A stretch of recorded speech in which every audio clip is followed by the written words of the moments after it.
Hello दोस्तों, आज की कहानी शुरू करते हैं। माँ जी, घर में शादी है, मेहमान आने शुरू हो गए हैं और कल रात से मन्नू का बुखार उतर ही नहीं रहा है। ऐसे में मैं उन्हें देखूं या रसोई को या अपने बच्चों को। सुचिता ने घबराते हुए अपनी सास से कहा तो सास बोलती है, अरे तू परेशान मत हो, मेरे बेटों की मुँह बोली बहन है ना, वो शादी संभाल लेगी। बहू समझ नहीं पाई और पूछ बैठी, माँ जी कौन, क्या मैं उसे जानती हूँ? तब वह बोलती है, हाँ हाँ, निम्मो को कौन नहीं जानता, तू भी पहचानती है उसे। अच्छा हाँ, भाई दूज पर आई तो थी, लेकिन वो तो इस समय अपने ससुराल में होगी ना। नहीं रे, पिछले दिनों जब तू मायके गई थी ना, तब उसके साथ एक बड़ा हादसा हो गया। खैर, फुर्सत से बताऊंगी, अभी जाकर मेरे पोते को संभाल। यह कहकर उसकी सास निम्मो की घर की ओर निकल पड़ी। निम्मो, जिसका असली नाम नीलिमा था, अपने पिता की बड़ी लाडली थी। पिता हरिलाल गांव के प्रधान थे और माँ पक्की गृहस्थन थी। उनका पूरा दिन अनाज खलिहान सहेजने और मजदूरों से काम लेने में निकलता था। 3 बड़े भाइयों की इकलौती बहन थी निम्मो, जिसकी सब में जान बसती थी। बड़े भाइयों और निम्मो की उम्र में बहुत फासला था। दरअसल पिता अधेड़ हो चले थे, मगर बिटिया के शौक के कारण ही उन्होंने अपनी पत्नी को एक बार फिर प्रसूति गृह का मार्ग दिखाया। निम्मो का जन्म ईश्वर की असीम अनुकंपा थी।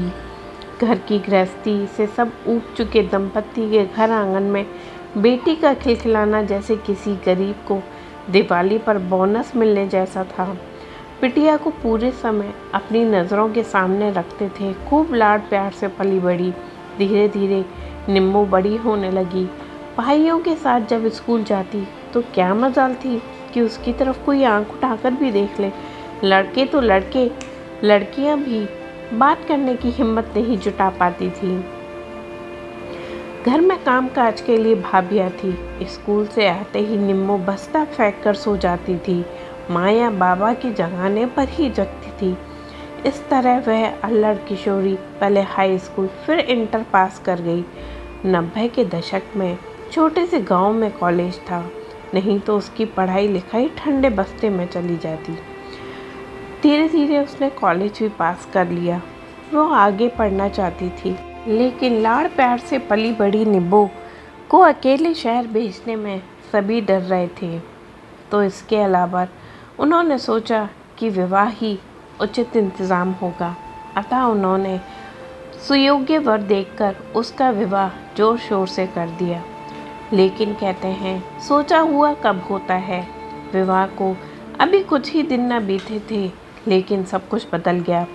ये बदलाव प्रकृति का नियम है, मगर ऐसे क्रूर बदलाव तो रूह भी कांप जाती। यह सब सोचते हुए लता जी निम्मो के घर की ओर पहुंची। जैसे ही उनकी नज़र निम्मो के चेहरे पर पड़ती है तो वह उसे देखकर अपनी भीगी हुई आंखें चुरा लेती हैं। विवाह के दिन वो कितनी खुश थी। उसके सांवले सलोने चेहरे पर सोने के बड़े बड़े झुमके कैसे लग रहे थे। लाल बनारसी साड़ी पहनकर जो दुल्हनिया विदा हुई थी, वो आज एक परित्यक्ता के रूप में अत्यंत दयनीय दिख रही थी। धुंधली आंखों में जो चेहरा नजर आया, वो उस रूपसी से कितना अलग था। फिर लता जी थोड़ी हिम्मत जुटाती हैं और कहने लगी, निम्मो, ओ मेरी प्यारी निम्मो, सुन, तेरे जीतू भाई की शादी है ना, मेहमान आने लगे हैं, थोड़ा सा संभाल लेगी। भाभी का बच्चा छोटा है ना, उनसे कुछ नहीं हो रहा, ऊपर से वो बीमार भी है, इसलिए मैं तुझे ये जिम्मेदारी सौंप रही हूँ। तब निम्मो कहती है, हाँ काकी, क्यों नहीं, आजकल मेरा वक्त काटे नहीं कटता। ऐसे भी घर में खाली बैठी रहती हूँ, वहाँ कम से कम आप सभी का प्यार मिलेगा। उसकी बातों से निराशा साफ झलक रही थी, पर लता जी ने उस वक्त कुछ भी बोलना ठीक नहीं समझा। गांव का समाज बदलते परिवेश से अछूता थोड़े ही था। भाई तो वैसे भी अपने परिवार की फिक्र में जीते हैं, माता पिता की भी एक उम्र ढलने के बाद अपनी मजबूरियां हो जाती हैं। निम्मो, जो लगभग 1 महीने पहले दुनियादारी से अनजान थी, वो अचानक समझदार हो चुकी थी। जिसने कभी खुद पानी लेकर ना पिया हो, अब वह पूरा घर संभालना सीख चुकी थी। फिर अगले दिन सुबह निम्मो जब उनके घर पहुंची तो लता जी ने अपनी बहू को चाय बनाने के बहाने से किचन में भेज दिया और जल्दी से निम्मो का हाथ पकड़कर अपने कमरे में लेकर आई। तब वह बोलती हैं, तुझे बुरा ना लगे तो बेटी, इसलिए अब तक नहीं पूछा था। सच सच बताना कि ससुराल में क्या हुआ था तेरे संग। खुशी खुशी शादी कर जो दूल्हा संग ले गया था, वह चंद दिनों में कैसे बदल गया। तब वह बोली, क्या बताऊं काकी, मैं तो जैसे घर में रहती थी वैसे ही रह रही थी। मुझे पता नहीं लगा कि किससे क्या बात करूं, कैसे करूं। मेरे नंदोई मुझे अक्सर चिढ़ाते रहते थे, हंसी मजाक करते थे। मुझे उनमें अपने भैया नज़र आते थे। जब एक दिन घर में सत्यनारायण की पूजा थी, पूजा की धोती लेने जब वह अपने कमरे में आई तो मुझे अकेली देखकर उन्होंने सामने से दबोच लिया। मेरी चीख ही निकल गई। मेरी आवाज़ पर जब मेरे पति कमरे में आए तो उनके साथ ननद भी आ गई और फिर ये बोलते हुए बेचारी निम्मो सुबकने लगी। तब वह कहती हैं, बोल बच्चे, क्या हुआ तेरे साथ। उसके आंसू सीने पर भार स्वरूप थे, जिसे हटाना अब ज़रूरी हो गया था। ननद चिल्ला चिल्ला कर रोने लगी तो नंदोई ने मौके पर चौका लगाया, सारा इल्ज़ाम मेरे ऊपर डाल दिया। रमेश, जो कि निम्मो के पति थे, अपनी बड़ी बहन की इज्जत करते थे। इससे पहले कि मैं कुछ बोल पाती, सोच पाती, समझ पाती, पूरा माजरा ही बदल चुका था। बहनोई के बहकावे में आ चुके मेरे पति सबके सामने मेरे लिए ऊट-पटांग बोलने लगे। तब वह बोली, क्या तुमने समझाने की कोशिश नहीं की। एक तरफ बहन की ज़िंदगी और दूसरी तरफ मैं अकेली। उनकी भी क्या गलती, वह मुझे कितना ही जानते थे।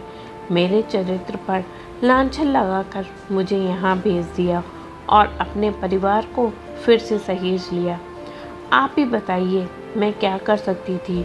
अब होश आ रहा है तो आस पड़ोस को मदद करने का मन लगा रही हूँ। घर वालों का इतना ही आसरा बहुत है कि रहने और खाने की दिक्कत नहीं। भाई अपनी शादी में खुश है, उनके बच्चे हैं, उनके परिवार की जिम्मेदारी है। ऐसे में मैं उनके घर में रहकर उनके बीच लड़ाई झगड़े का कारण नहीं बनना चाहती। मेरे माँ बाबूजी अब बूढ़े हो चुके हैं, वो कितने दिन तक मुझे आसरा देंगे। इसीलिए मैंने उनके घर के पास ही एक किराए पर घर लेकर रहना उचित समझा। यूँ तो किराया मेरे भाई ही देते हैं। तब वह बोलती हैं, मन छोटा ना करो बेटी, और नई ज़िंदगी शुरू करो। जिसने तुम्हारी बात तक ना सुनी, उससे न्याय की उम्मीद करना बेकार है। जहाँ कद्र ना हो, उस राह जाना ही क्यों। तुम अपने आप में मन लगाओ। उसे ऐसा समझाया, मगर उसकी दुख भरी बातें सुनकर वह सन्न रह गई थी। उन्होंने सपने में भी नहीं सोचा था, इतने नाजों से पली बड़ी लड़की के साथ क्या कुछ ऐसा हो सकता है। यह भली प्रकार समझ गई थी कि निम्मो ननद और नंदोई की साजिश का शिकार हुई है। दोनों ने मिलकर एक षड्यंत्र रचा और निम्मो को घर से चरित्रहीन लांछन लगाकर उसे बेघर कर दिया। यह दोष मायके वालों को अपनी इज्जत पर आंच लगी तो वे हाथ बांध कर बैठ गए। वैसे भी कोर्ट केस और पुलिस जायदाद दिला सकते हैं, प्रेम नहीं।